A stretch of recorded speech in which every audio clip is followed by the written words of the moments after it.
Ne, já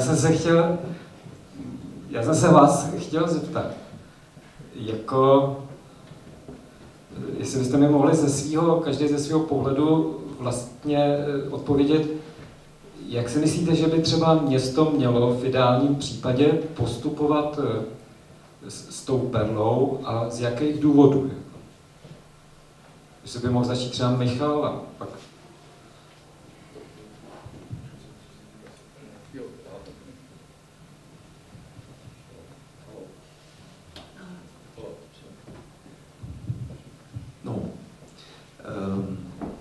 Tak já myslím, že jedna věc je taková pozitivní, že myslím, že město udělalo celkem prozíravý krok, že vlastně, že ten objekt koupilo. To si myslím, že je důležitý, protože je to vlastně lokalita, která má zhruba rozlohu historického jádra a je v těsném sousedství s tím historickým, nebo je o něco menší teda, ale je v těsném sousedství, čili je to podle mě proto, jak Ústí do blízké budoucnosti bude vypadat, jak se bude rozvíjet, je to lokalita klíčová a tím, že to město vlastní tak má na to jaksi vliv. Takže to bych řekl, že ten první krok se provedl, nebo byl proveden úspěšně a teď asi je důležitý si rozmyslet, co vlastně se tady v Ústí bude nebo dít, nebo čím by se Ústí mohlo živit. Jo? To si myslím, že je jako důležitá věc. A to může ovlivnit to, co se s tou lokalitou bude dít. Jo? Protože nechci přímo říct, že se tam musí jako odehrávat aktivity, které by přímo to město živily, ale můžou s tím nějakým způsobem velmi úzce souviset. To znamená, jestliže si třeba Ústí řekne, že chce být nějakým, třeba nějakým městem rekreace, tak to asi bude vypadat jinak, než když se třeba rozhodne, že vlastně tady nějakým způsobem se bude snažit třeba revitalizovat průmysl.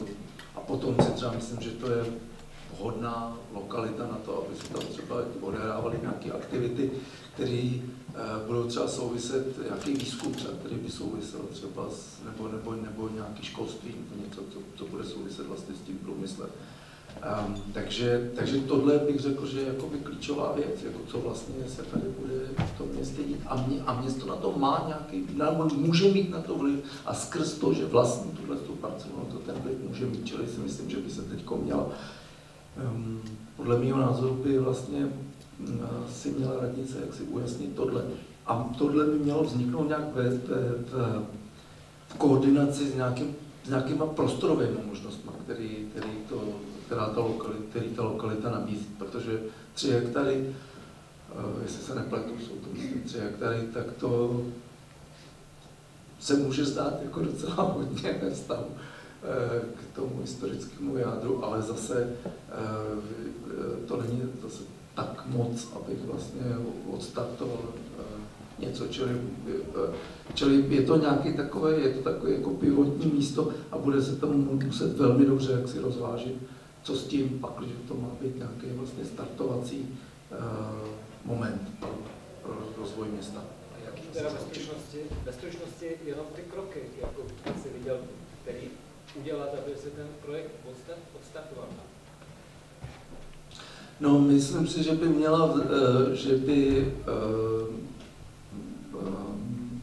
mělo vzniknout, nejdřív bych řekl, že si město musí udělat nějakou asi formou zřejmě nějaký studie, názor na budoucí náplň toho, nebo nějaký možný scénáře, vlastně, které se tam můžou odehrávat. To znamená, že to musí být něco, co má nějakou prostorovou reprezentaci, nebo co má nějaký prostorový výstup a zároveň co má nějaký ekonomický výstup, tak něco takového.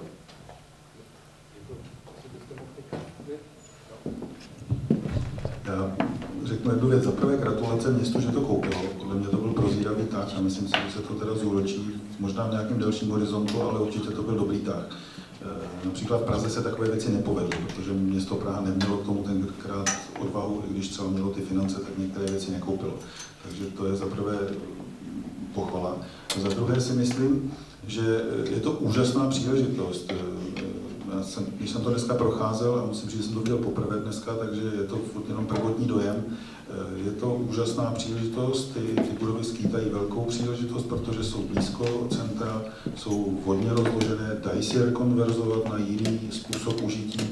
To znamená, ta příležitost tady je. Já jsem viděl mnohem horší areály, s kterými se dá dělat opravdu jenom velmi těžko něco, takže si myslím, že tady čeká příležitost. Takže to je z mého pohledu docela pozitivní.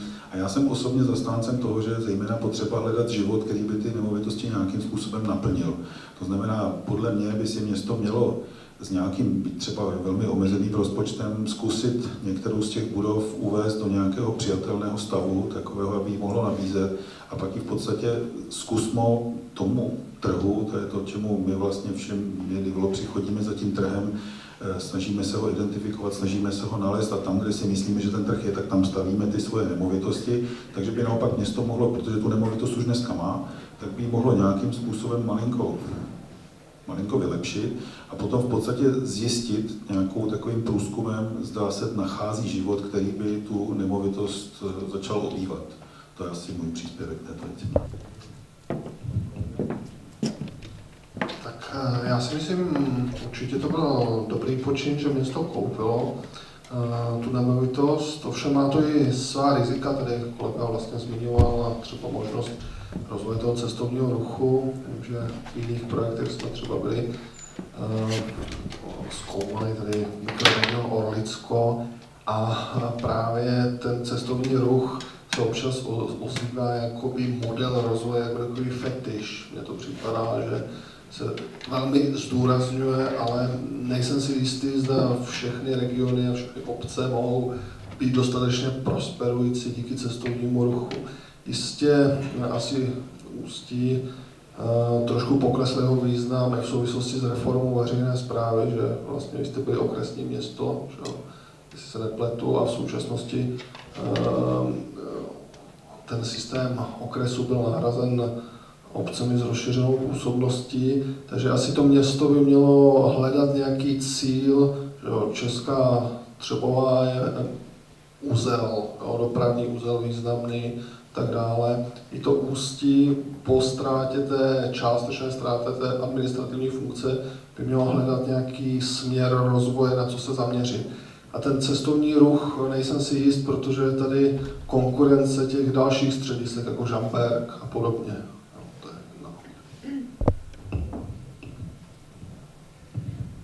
A můžete ještě se jednou zeptat, jestli třeba byste dali dohromady jako konkrétní kroky nebo konkrétní fáze jedna za druhou. Co byste třeba s tím teďka udělali, s tím územím? Jako přímo konkrétně. Jestli byste zadali nějaký studie prostě architektům, nebo jestli byste dělali nějaký modely ekonomie, nebo jak byste vlastně postupovali, protože to je vlastně taky docela obecný, co jsem slyšel, ale... Mě by třeba zajímalo, jak vlastně, jakou formou udělat studii, to je řečeno, ale jak v té studii, jak postupovat, aby teda došel k nějakému cíli, když bych měl udělat tu studii s výsledkem toho nejlepšího řešení vlastně pro to město, tak jako zaměřit se čistě na ekonomiku, zaměřit se na názor obyvatel. Pro mě to je strašně složitá, asi by většinou tady je strašně složitá otázka, jak se dopít k tomu, co by bylo dobrý. Ale s těma dánů. Možností asi spousta. To je docela zajímavá otázka, jako občas, já jsem geograf, tady nejsem ekonom, ale občas samozřejmě procházeli jsme x brownfieldů a byli jsme ještě, když dolní oblast Ostravy nebyla regenerovaná, no, tak nás tam provázel člověk a říkal, tady by mohlo být kulturní centrum, tady by mohla být galerie. Jo. A jestli sledujete třeba situaci v Brně, tam ani galerii a v současnosti problémy, jo, takže Já se obávám, že v tržní ekonomice je ta komerční stránka velmi důležitá. Jo.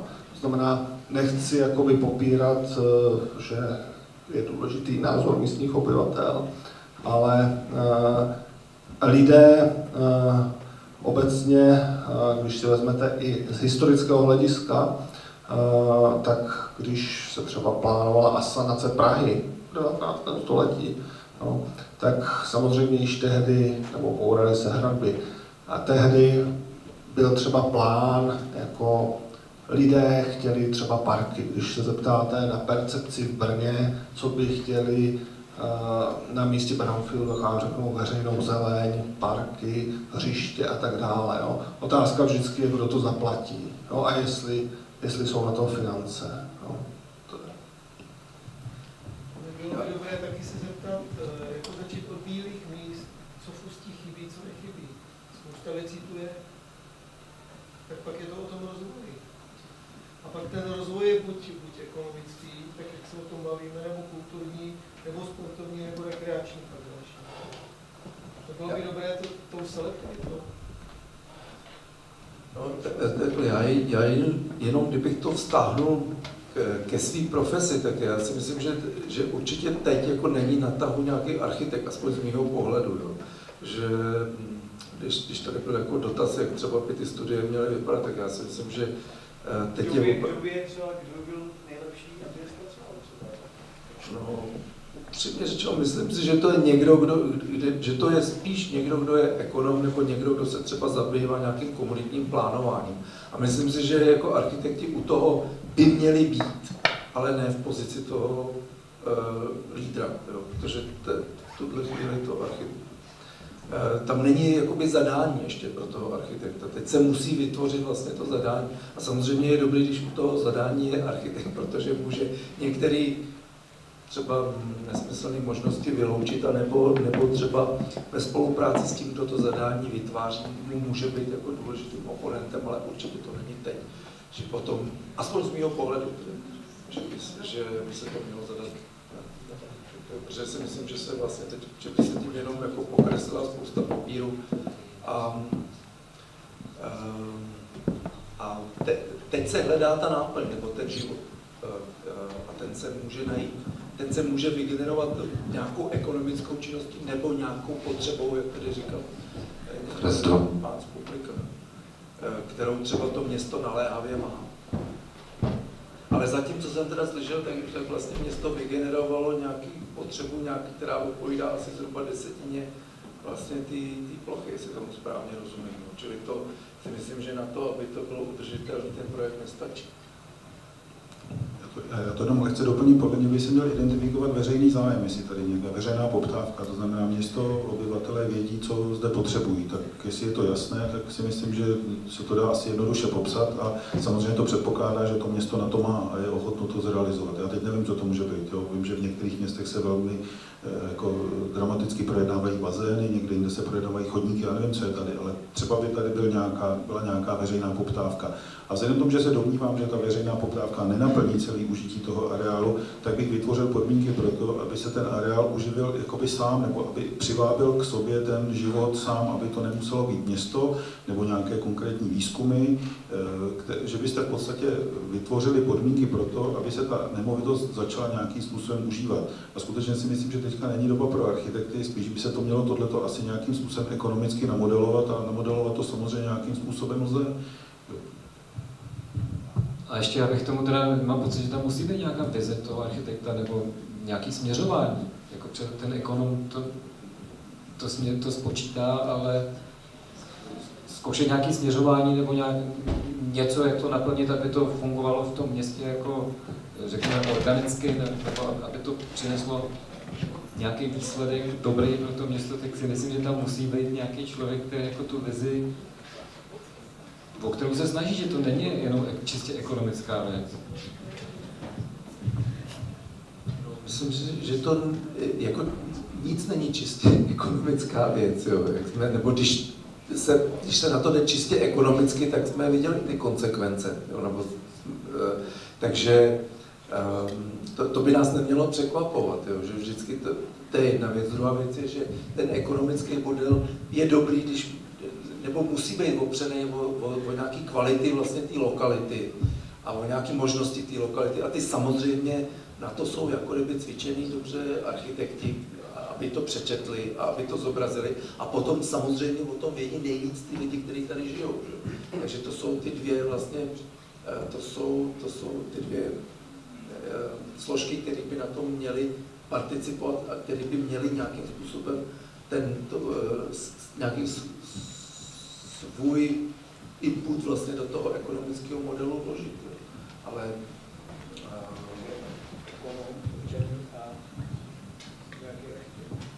ekonom, občan, nějaký architekt nebo nějaký někdo, kdo umí plánovat ty lokality.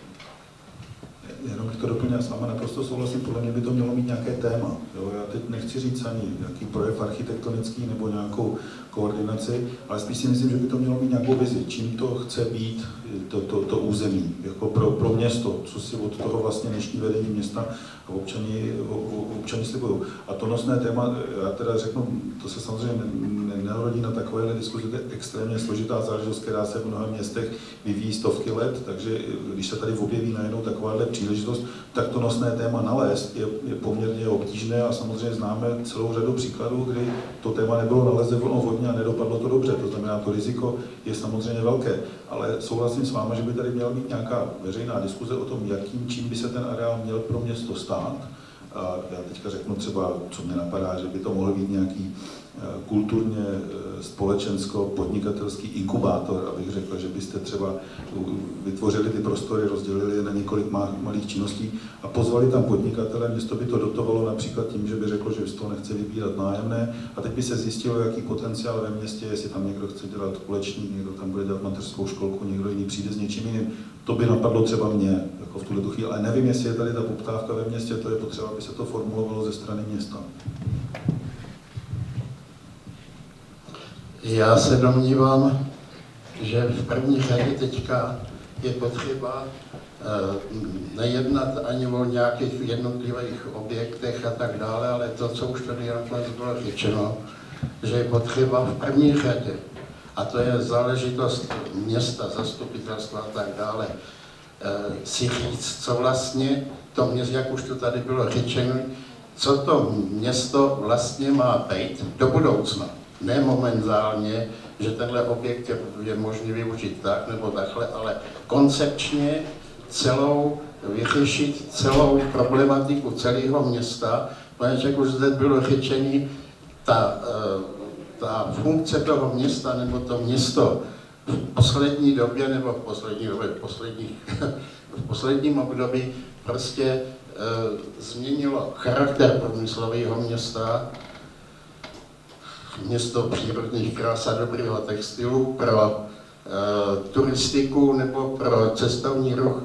Tady v podstatě není nic zajímavého, proč by lidi sem měli jezdit.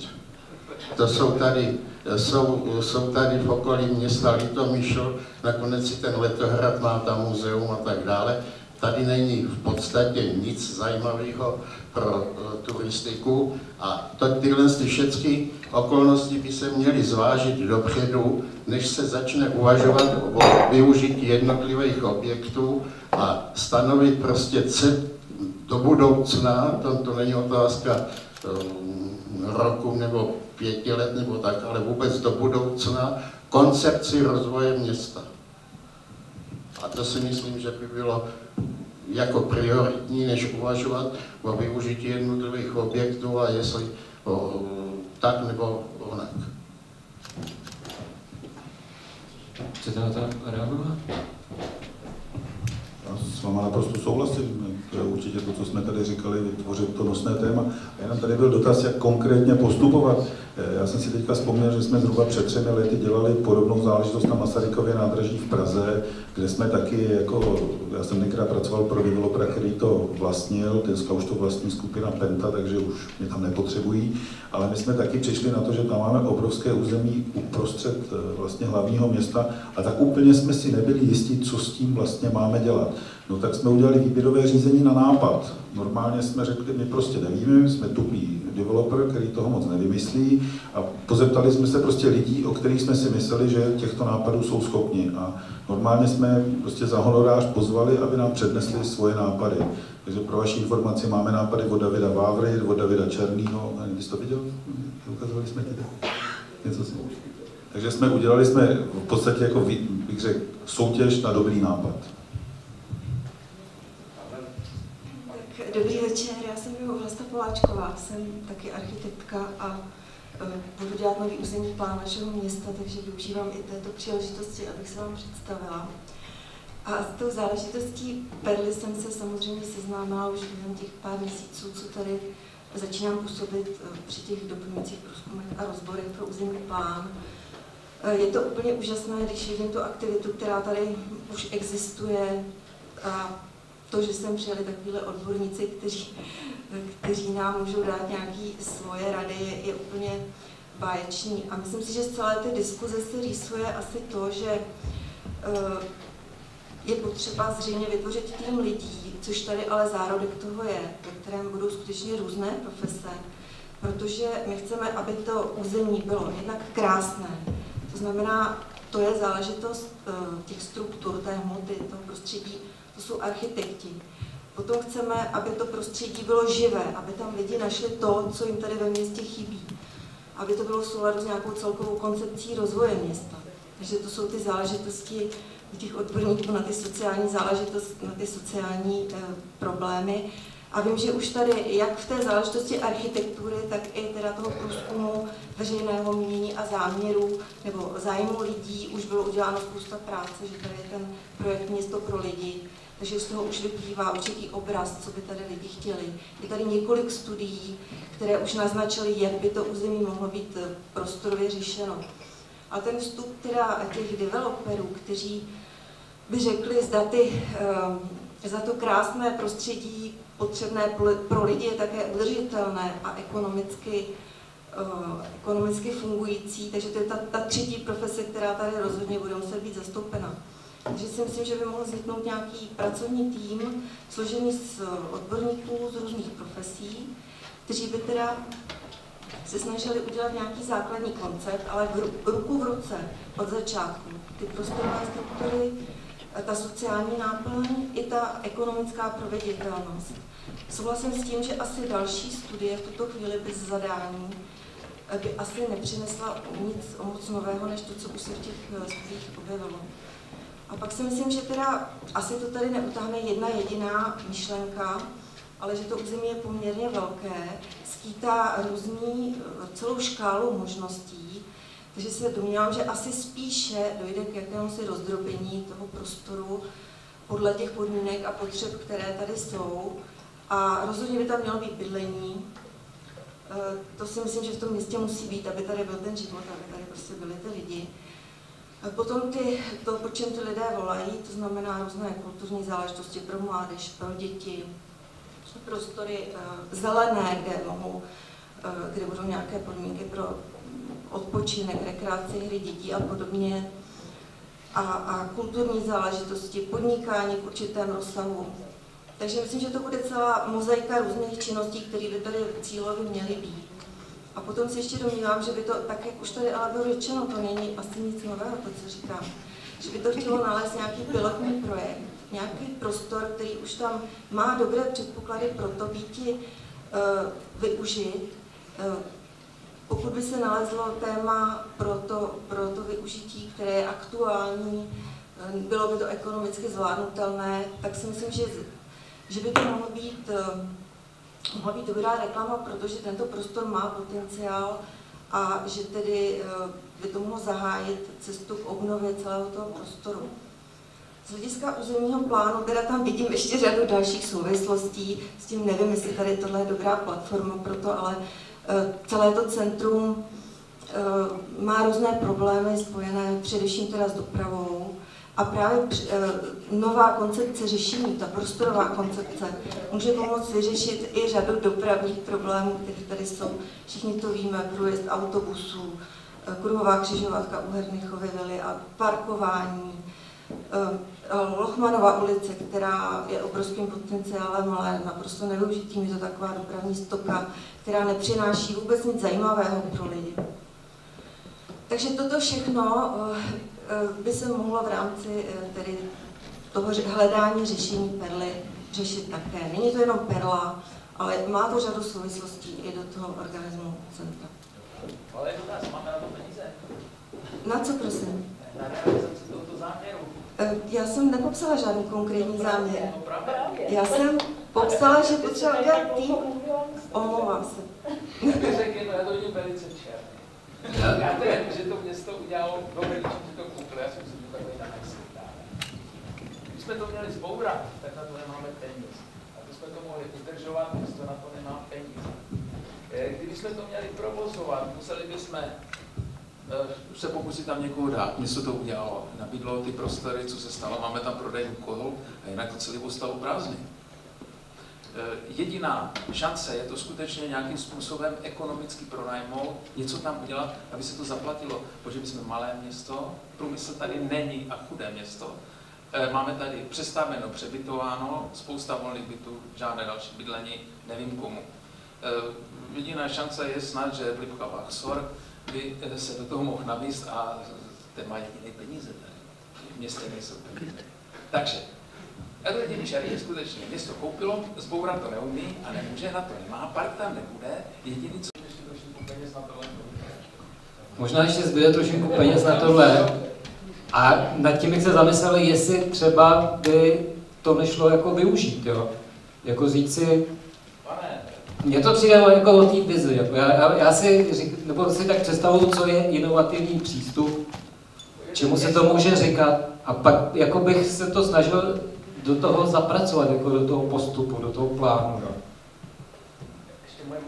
A je možný, že by se podařilo tam něco realizovat s těma evropskýma dotacemi. Jo. Já souhlasím s tím, že tam je potřeba oživit v podstatě třeba jakoby nějaký bod nebo nějaký objekt, aby to území začalo nějakým způsobem dechat nebo žít, a pak nějak už jako si myslím, že už je to optimističtější v tom, že ten život to tam jako natáhne, jo.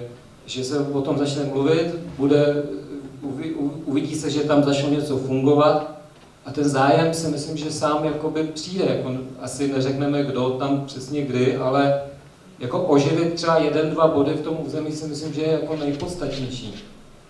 A mám třeba pocit, co jsem viděl, ten program, co město má, tak tam třeba chce nějakou jakoby halu výstavní, jo, nebo takový nějaký objekt, vlastně jako městskou výstavní halu. A když jsem viděl ten areál, tak tam je ta elektrická rozvodna, která má strašně krásný jako prostor, jo. A to jsem si říkal, že by v podstatě stačilo vyklidit a prostě opravit, aby tam neteklo, zatopit tam, a že se to může začít jako užívat, jo. Kdyby někdo o to měl zájem, tak to nemusí stát moc a může začít něco tam fungovat. A pak si myslím, že se zamyslet nad tím, co by mohlo být inovační přístup v plánování a zkusit udělat nějaký projekt tady v tom směru a zažádat o ty evropské dotace, že si myslím, že by nebylo úplně špatný. Jo. Já to řeknu jednu věc. Já jsem byl tady v muzeu a četl jsem si o panu Hernichovi, který to postavil, který to realizoval. To byl člověk, který uměl vydělat peníze. A ten si postavil fabriku, všechno to fungovalo v městě, kde sedí nějaký pán, který se může rovnat panu Herníkovi, který umí vydělat peníze, který nesedí a nespoléhá, že něco doteče do Bruselu.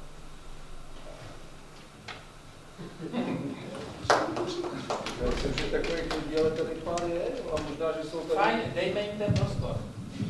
No, já bych taky se dovolil trošku k tomu vyjádřit. Já si myslím, že tady bylo hovořeno až příliš povšechně. Mělo by se asi říct, já jsem přesvědčen, že se musí začít zase od územního plánu a myslím si, poučme se i v těch sousedních městech. Česká Třebová má 3 přirozená zalidněná centra. Má Staré náměstí, Nový náměstí, terminál před nádražím. Všude plno a všude vlastně obchodní příležitosti, ať už, jako bych řekl, malou obchod, anebo kanceláře, kde vlastně to přináší, že jo, střediska zdravotní a podobně, kde to teda přináší další efekty. Čili myslím si, že by se mělo začít u toho, že by jsme si měli říct, že si potřebujeme druhé centrum tady, protože my máme oproti těm jiným městům, kdy to vyšli vysokému mýtu, malé náměstí a ještě dopravně stísněné. Čili myslím si, že by se tam mělo začít a říct, že tam může být vlastně jakési druhé centrum, nepříliš vzdálené od toho našeho náměstí. Je výborné, že tam je možno zavěsit to na to autobusové nádraží a na tu komunikaci směrem k sídlišti, k nemocnici a kde jsou další dominanty města, ať už je to zvláštní ta umělecká škola, muzeum a podobně. A to domnívám se, a už to tady bylo řečeno od těch předřečníků, že by tam měly být vlastně to rozděleno na nějaké sektory po vyřešení teda té dopravní infrastruktury a může ostat někde rezerva, zelené plochy, něco se může pronajmout v těch stávajících budovách a ty sektory se můžou postupně podle nabídek, které budou a podle té ekonomiky, jak tady bylo řečeno, tak by se mohly postupně využívat. Ale myslím si, že se musí začít od územního plánu, na kterém se pracuje a vyřešit nejdřív dopravní strukturu a to nám přinese přirozené rozdělení na ty sektory, které tady tou dopravní strukturou vzniknou. A znova říkám, měli bychom si říct, jestli chceme druhé centrum nebo nechceme. Já se přihlásím do diskuze, až jsem nechtěl, já si uslyšíte. Já tady zase jenom musím uvést na pravou míru některé věci, protože nevím, jak jsou pánové seznámeni se všemi podklady, které město má k dispozici, ale to, co teď tady řekl pan Mátl nebo paní architektka, kterou zdravím, paní Poláčková, zdravím vás, tady jsem vás nepoznal přes ty 4 řady, tak samozřejmě to bych já podpořil, protože to město v tuto chvíli má si myslím dostatečné množství podkladů a průzkumů k tomu, aby mohlo učinit ten druhý krok. A myslím si, že ten druhý krok je teďka vytvořit, a to jsem si já teda poznamenal do telefonu, to, co jste říkal, to blokové schéma, na základě kterého se potom může dělat ta architektura. To blokové schéma pro mě je něco jako vlastně tvorba urbanistického plánu, prostě jenom to území v tuhle chvíli rozdělit, dopravně vyřešit a určit ty plochy, které budou určeny ať už pro veřejnou zeleň, pro parkoviště, pro bydlení, pro služby, nebo pro ty veřejné investice, které chce realizovat město a které si město nadefinovalo, protože to město, to vedení města i vy občané samozřejmě jste se na těch diskuzích podíleli a víte, co nám tady v tom městě chybí, že tady de facto máme jak ten krytej bazén, tak to divadlo, tak ten kulturní dům a že jediný, co nám tady asi v tuhle chvíli chybí, je dům dětí a mládeže a na to napojené nějaké aktivity, které samozřejmě s tím jednak souvisí, anebo potom, jak tady teďka říkal pan End, jsou i třeba ne přímo spojený s tím domem dětí, ale je to určitá, třeba právě, já nechci říkat výstavní hala, jak to tady spoužil Zdenko, ale městská galerie, protože v současné době tady není asi důstojná městská galerie, ta galerie pod radnicí se svým způsobem potýká s nedostatkem místa, takže to jsou jediný prostory, které to město v tuhle chvíli nemá, protože když budeme v Perle dělat nové multifunkční kulturní centrum, tak co budeme dělat s tím stávajícím kulturním domem, proč bychom tam budovali kino, když máme ve městě 2 kina, proč bychom tam budovali knihovnu, když knihovnu máme a tak dále. Co znamená, já si myslím, že v tuhle chvíli možná, a proto se to tady snažím takhle říct, my nestojíme a nemáme založené ruce. My teďka možná jenom jakoby hledáme tu cestu toho dalšího kroku, protože jak řekla paní architektka, buď je to o tom vytvoření toho jednoho týmu, který ho pověříme tím dalším rozpracováním, co znamená dokreslení toho území do toho blokového schéma a následného rozpracování těch našich veřejných zájmů a poskytnutí toho prostoru těm případným developerům, kteří tam budou realizovat ty své záměry v souladu s tím blokovým schématem. Ale takový tým se velice těžko skládá, protože samozřejmě jsme omezeni zákonem o zadávání veřejných zakázkách. Nejsme schopni takovouhle zakázku zadat z volné ruky, protože nenajdeme shodu na těch jménech, protože co si budeme nalhávat, je to i biznis pro všechny, kteří jsou v tom nějakým způsobem podchycený pracovně. Co znamená, těžko se vytvoří takový tým a když vy vedete jeden tým, tak se to nebude líbit druhé skupině lidí. A vytvořit to formou veřejné zakázky znamená, že vlastně ten systém, jak je dneska ten zákon postavený, vybíráte někoho, o kterém skoro vlastně nic nevíte a kupujete si zajíce v pytli, protože ta cena dneska na tom trhu je tak degradovaná, že vybírat někoho na základě ceny je prostě téměř nemravné, ale prostě se to tak běžně děje. Takže já osobně jsem přesvědčený, že pro nás jako pro město je teďka ta cesta té formy soutěže, oslovit prostě týmy, já budu říkat projektantů, nebudu ani používat slovo architektů, prostě urbanistů, kteří nám předloží nějakou vizi toho, jak to území může být naparcelováno. Toto předložit prostě pro veřejnou diskuzi občanům našeho města, která varianta je smysluplnější, která lépe to území rozdělí, která lépe vyřeší dopravní situaci. A na základě toho s tím vybraným týmem začnou pracovat o tom detailu. Já neříkám, že to je jako, že jsme takhle rozhodli. Já jenom z té diskuze tady jsem neustále přesvědčen, že by asi tenhle krok měl v tuhle chvíli následovat, protože podklady máme pozbíraný, máme zaměřený, máme pasportizace. Já vím, že někteří budou říkat, že jsou nedostatečné, ale osobně jsem přesvědčený, že to, co dneska leží u nás na radnici na stole, je dostatečný k tomu, aby se vypracoval prostě model, jak by to území mělo být takzvaně naparcelováno, jak by mělo být dopravně napojeno, jak by mělo být provázáno s tím stávajícím centrem, protože to, co říkal pan inženýr Mátl, my jsme přesvědčeni, že to má být součást toho historického centra, že nechceme tam žádný průmysl, nechceme tam žádnou výrobu, chceme tam mít přirozenou součást prostě města, co znamená, aby se tam bydlelo, aby tam byly služby, aby tam byla nějaká klidová odpočinková zóna, budeme tomu teďka říkat park, ale zase mě neberte jako doslova do písmene za slovo, ten park může vypadat vždycky různým způsobem, a aby se tam město uplatnilo ten svůj zájem, co znamená mít tam to zázemí pro ten dům dětí a mládeže a k tomu ty aktivity s tím spojeny. O tom já jsem jakoby přesvědčen. A tahle diskuze dneska mě jako v tomhletom mým přesvědčení utvrdila, protože jestliže budeme neustále jakoby zkoumat a bádat, tak nevím za prvé s kým, to si toho člověka musím vybrat a vždycky se ozve nějaká strana, která by to zkoumala jinak a lépe. A pak si myslím, že se jenom teďka honíme za svůj vlastní ocas, protože ty podklady už jsou tady pozbíraný. Že budeme jenom si ověřovat to, co jsme si už ověřili před rokem, před dvouma, před třema.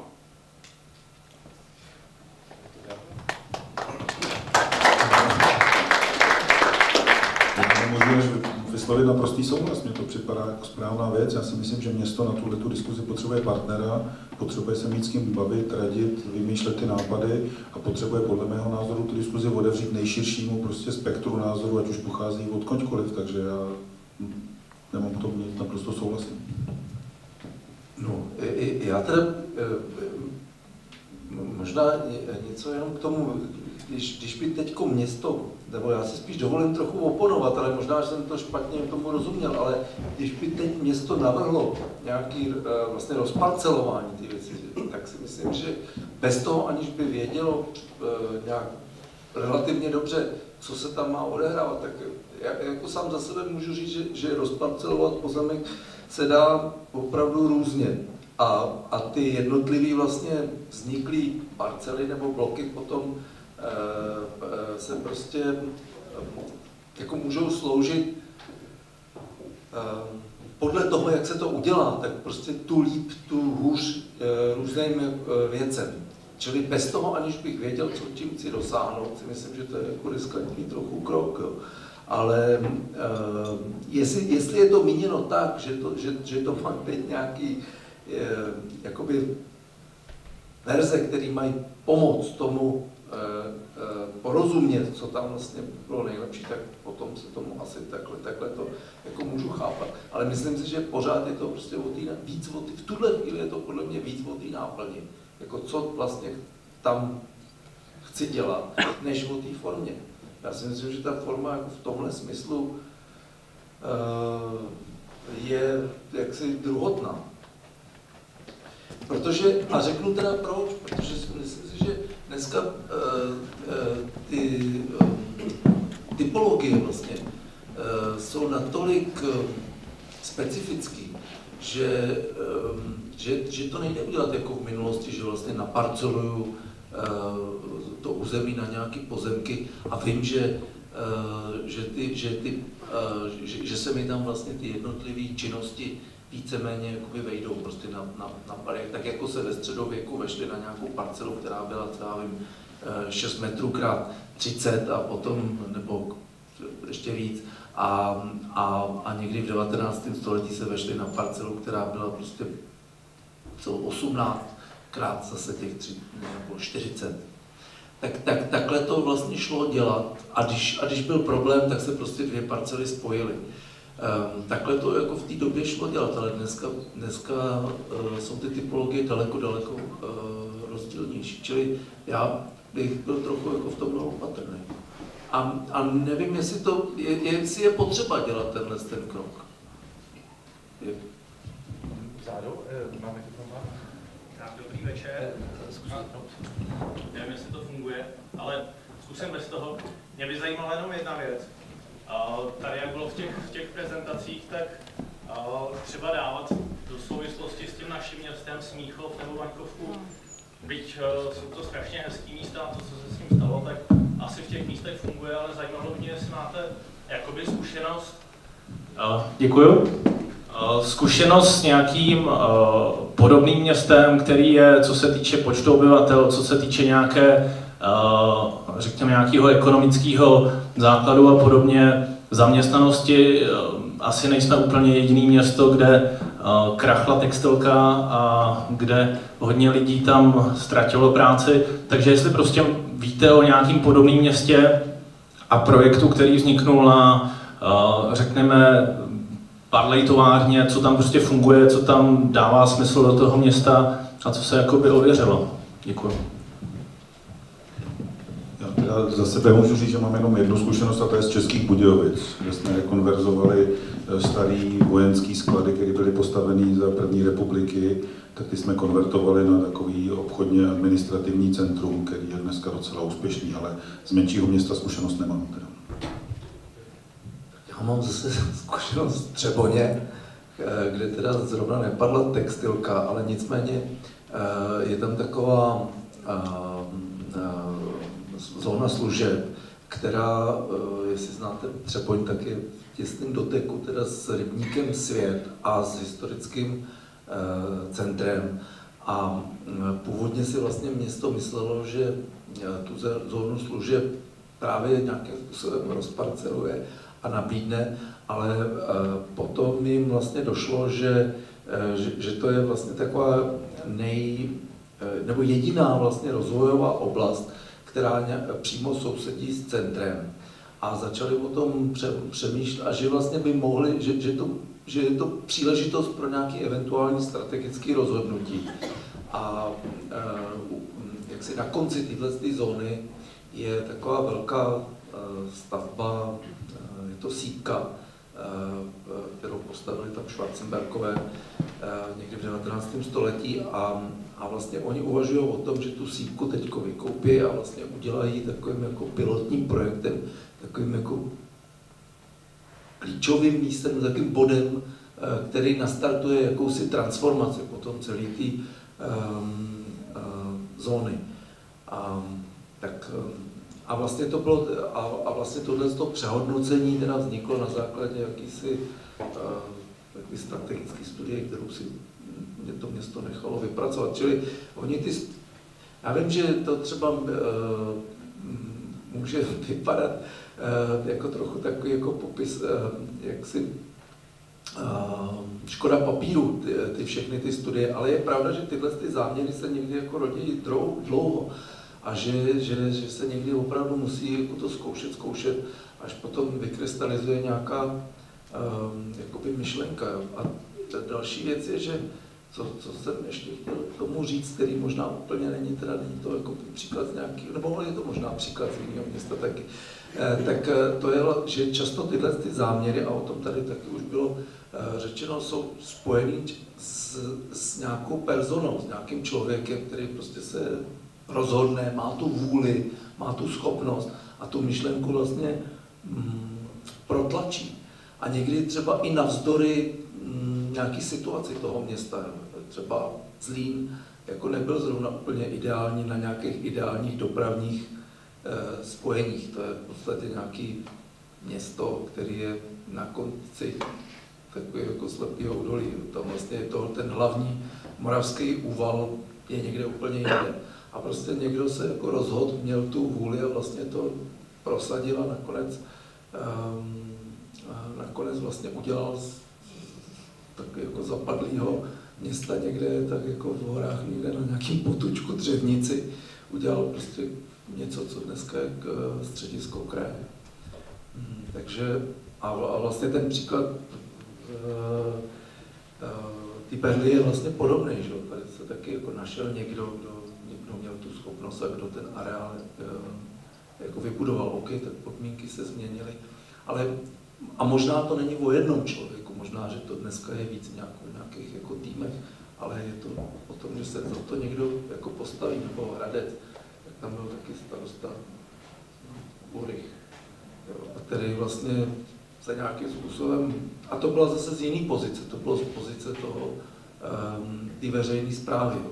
Prostě se rozhodl, že ten Hradec přebuduje tu myšlenku, pracoval na ní, postupně ji vlastně jakoby prosadil. A taky to nebylo jako ze dne na den, vlastně mu krystalizovalo, bylo tam několik soutěží na územní plán a tak dále, než se potom jako potkal vlastně s Gočárem. Tak to bylo vlastně přes několik generací. Takže ty věci prostě někdy jako trvají, no, ale je potřeba se zakousnout a jít za tím. A poslední věc, co jsem chtěl říct ještě, že a to je teda to poučení z té Třeboně, že veřejný záměry můžou často být opravdu jako krystalizačníma bodama nějakého rozvoje a že zvyšují podle mě, a to by možná tady potvrdil Tomáš, že vlastně jestliže ti investoři cítí, že je veřejný zájem a že to město se o to stará a že je ochotno do toho něco investovat, tak pro ně to taky zvyšuje hodnotu toho území a že má nějakým způsobem o ty věci jasno. Je to tak? Já jsem chtěla jenom, doplnit, jak tady byl dotaz vlastně na tu záležitost údobního projektu, tak nemusíme chodit daleko, ale ve Svitavách je už, já nevím, 7, možná 8 let otevřena, rekonstruovaná taky textilní fabrika, jmenuje se to vyloženě fabrika, je to takový multikulturní centrum, je tam restaurace, výstavy se tam konají, jsou tam kanceláře. Asi to není přesně ten případ potřeb Ústí nad Orlicí, ale určitě by stálo za to se informovat tam, jaký mají zkušenosti jednak z té realizace a z toho provozu. Možná, že pan N bude vědět. A pak ještě mě napadlo tam, když říkal pan přede mnou, že sice Ústí není to místo, který by bylo velkým lákadlem pro turisty. Možná, že z toho zdánlivého nedostatku můžeme udělat i to plus, protože já, i když jsem naplavenina, tak to tady cítím, že to je zase strašně příjemné místo k žití, tak proč to neudělat ještě příjemnější? Tak tolik asi. Ještě by mě zaujalo to, co říkal Michal Kohout. My jsme se s tím, že to bude trvat dlouho. To je prostě velká věc, která bude trvat prostě 10, 15, 20 let. To je potřeba jako říct a s tím k tomu přistupovat. To se prostě nestane, jak říkal Michal, ze dne na den. To je jako věc nějakého dlouhodobého úsilí celých generací, protože ekonomické možnosti města jsou, jaký jsou a vůči těm ekonomickým možnostem ten areál je prostě v tuto chvíli moc veliký. To je všechno. Jo? A časem se k tomu ale si myslím dobereme, tam bych problém neviděl.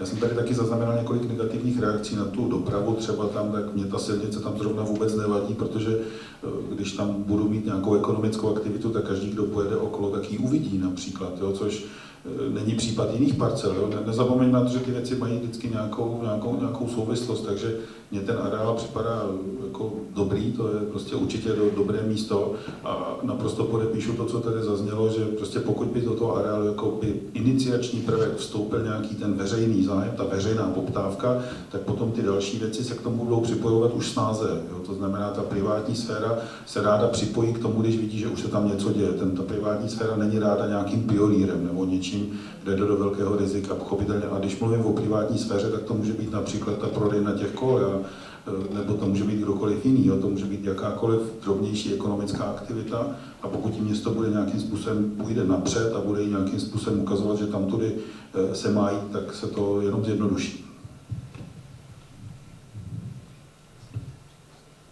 Já jsem se chtěl zeptat, jestli o 9:30, jestli máte ještě nějaké otázky, nebo jestli už...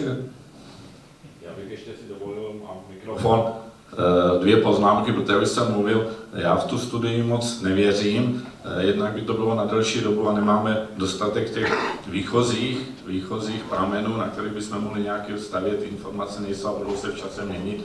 A znova si myslím, že ten územní plán by měl být tedy prioritou, protože děláme během asi, dejme tomu, 15 let druhý územní plán a tam už by mělo být ta dopravní infrastruktura nějakým způsobem ošetřena. A z toho by vznikly, nemyslím ty parcely nějaké, ale vznikly by ty sektory, kde by byl pak časový prostor odstupem, je teda definitivně dořešit a zatím se můžou řešit prozatímně. To jsem chtěl ještě doplnit jenom k té diskuzi, která tady byla a jak to já cítím.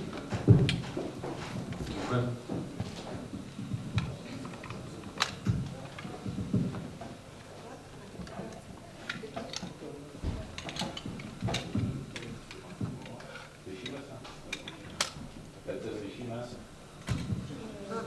Myslím si, že ten princip té dlouhodobosti, to je jasná věc, ale právě proto se domnívám, že by ta základní koncepce možná měla být tedy stanovená v dohledné době, protože to území v tom centru působí na ty lidi a prostě ho budou vnímat těch 20 let. Takže se domnívám, že ty veřejné prostory, které na to navazují, to základní dopravní řešení, základní koncepce, to neznamená parcelace, to možná nebylo dobře porozuměno, ale vyčlenění zcela základních bloků tedy, a vymezení nových veřejných prostranství, vyřešení potřeb, které nejsou nějak zvlášť třeba náročné, jako je to parkování, nějaká zeleň, a potom tedy rozdělení na ty budovy, které nemají šanci být využity třeba, takže i provedení nějakých asanací, vytvoření nějaké zeleně, prostě aby to i v tom mezičasu fungovalo jako součást města. A pak si myslím, že tedy asi nebylo by asi ani šťastné o tom hovořit jako o druhém centru, spíše jako o rozšíření centra města, které není nijak zvlášť velké vzhledem teda k celkovému potenciálu. Je to spíše město s menším tím jádrem, takže si myslím, že tohleto rozšíření bude zcela přirozené. Navíc tady centrum bylo, vlastně ta fabrika tam vznikla na kusu centra, ten pan Hernych zabral vlastně kus města v centru, takže to bude spíše návrat k tomu, co tady už vlastně by bývalo možná bylo, kdyby nebyla ta fabrika založená zrovna tady.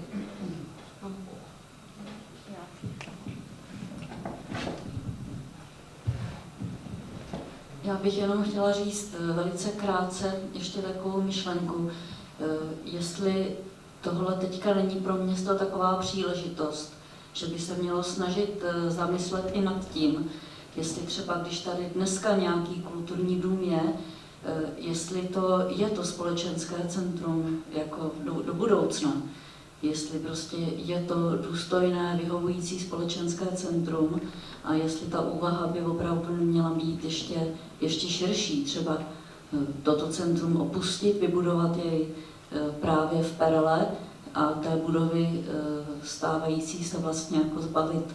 Čili já to vidím ještě jako tu příležitost pro město ještě sahající mnohem dál, než vlastně jenom ten pozemek nebo ty nemovitosti Perly.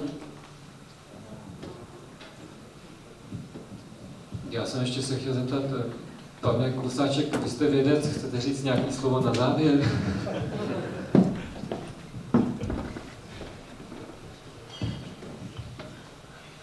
Nevím. Tak byla to určitě zajímavá diskuze tady a musím říct, že asi je významné, jak kolegové zmiňovali tu aktivitu těch aktérů a i ty příklady té úspěšné regenerace, které třeba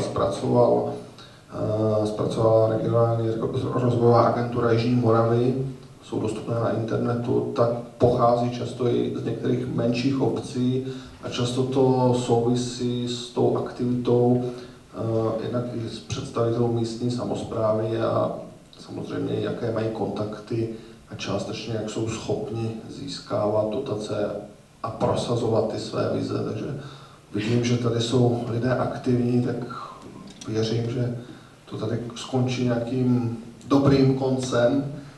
I když mám zkušenosti, dělali jsme nějaké výzkumy na Tanvalsku, kde je také lokalizováno velké množství textilek a tam to v některých těch obcích dopadlo horším způsobem, že třeba jsou tam vystěhováváni sociálně slabší lidé z větších měst a pak to tam činí problémy. No, ale věřím, že tady se to bude vyvíjet pozitivně.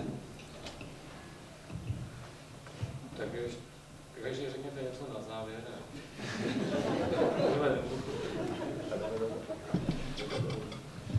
Možná ještě k těm příkladům, já si myslím, že existuje celá řada jaksi pozitivních příkladů, kdy si vlastně to město něco vytklo za cíl a i v Čechách a vlastně to potom postupně jakoby ten cíl plnilo. Tak tady je jeden takový příklad vlastně hnedka za kopcem a to je Litomyšl, kde je to zajímavé tím, že to je hodně vlastně spojený s architekturou, tak proto to třeba mezi architektama je hodně známý, ale jsou jiný takový příklady, třeba v Horažďovicích, tady to teda byl ten pan starosta Brýdl, který vlastně prosazoval jakousi v podstatě obnovu toho města skrz obnovu jeho architektonické kvality. Ale třeba byly takový, jako v menším se to třeba částečně třeba dařilo v Horažďovicích, byl pan starosta Trčka, nebo jeden čas byl v Ústí, byl Lukáš Mašín primátor, nebo byl primátor třeba Budějovic Beneš. A ty lidi tam jako zanechali nějaký po sobě jakýsi, jak řekl, pozitivní stopy. Takže myslím si, že to je, že to lze, ale teda, a je ale pravda, že myslím si, že jako se vyplatí v tomhle tom, jak si spolupracovat s lidma, který jako renomovanýma, no, a ty se hledají často teda soutěžema. To je ještě taková možná takový námět. Ale teda ne obchodníma soutěžema. Ještě, abyste to sám vlastně taky řekl. To je asi na všem místě. Tak to je asi všechno. Už jsem toho namluvil dost. Tak já jenom řeknu, že si myslím, že to s Perlou nemůže dopadnout špatně. Ta sedí uprostřed krásného města, má osvícené vedení, pečlivé úředníky, nadšence a angažovanou veřejnost, takže já si myslím, že tady je všechno správně. Já bych vám chtěl poděkovat za účast a děkuji taky účinkujícím a jsem rád, že máme dobře našlápnuto. Děkuji.